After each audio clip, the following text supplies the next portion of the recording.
Peristiwa Jumat Kelabu masih saja terus membekas dalam ingatan dan menjadi catatan sejarah kelam bagi warga kota Banjarmasin, Provinsi Kalimantan Selatan. Kerusuhan besar yang terjadi 23 tahun lalu, tepatnya pada tanggal 23 Mei 1997, meninggalkan trauma mendalam, di mana ratusan jiwa tewas dan ratusan orang hilang dalam peristiwa Jumat Kelabu itu, yang bersamaan dengan ratusan bangunan juga hangus dibakar oleh massa.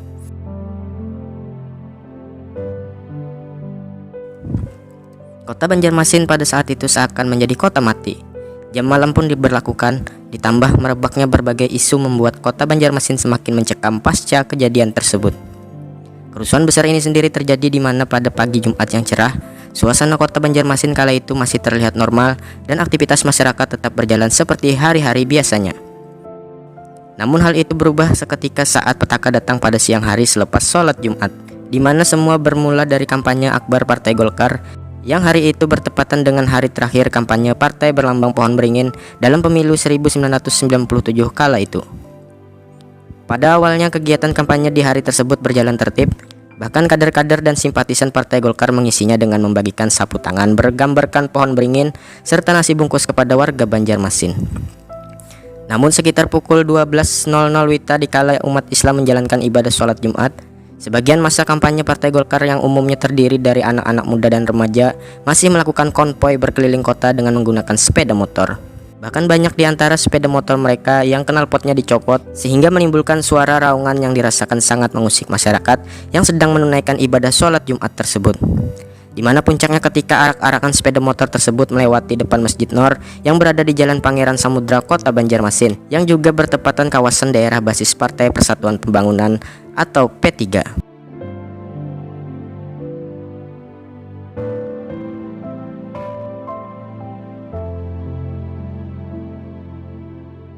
Sebenarnya sebelumnya pihak keamanan polisi lalu lintas yang bertugas di tempat tersebut sudah berusaha menegur dan menghadang massa agar tidak melintas sampai masyarakat selesai menunaikan sholat.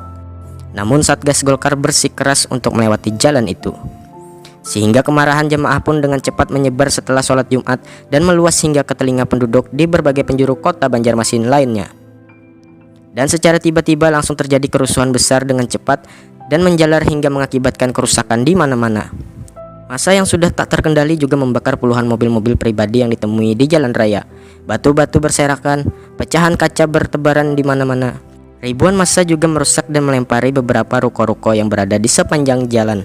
Bahkan di depan Mitra Plaza, petugas keamanan pun terlihat mulai menutup jalan dan membuat pagar betis untuk melindungi komplek pertokoan yang ada.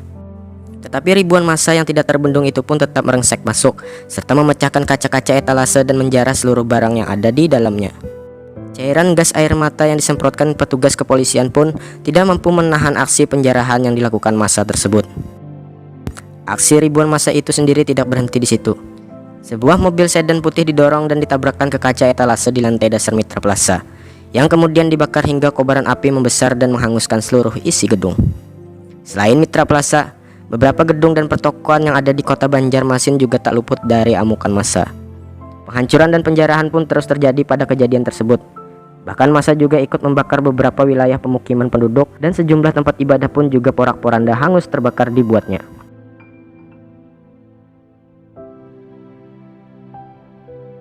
Hingga keesokan harinya Sabtu pagi 24 Mei 1997, api masih menyala di komplek Mitra Plaza. Seluruh lantai gedung yang ada pun masih belum bisa dimasuki, namun bau sangir dan busuk sudah tercium menyengat dari dalam hingga keluar gedung.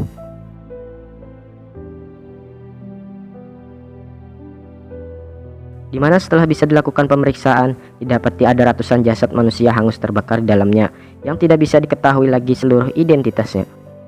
Dalam peristiwa Jumat Kelabu itu dilaporkan sedikitnya ada ratusan penduduk tewas dan luka parah serta puluhan orang lenyap entah kemana yang hingga kini masih menjadi misteri.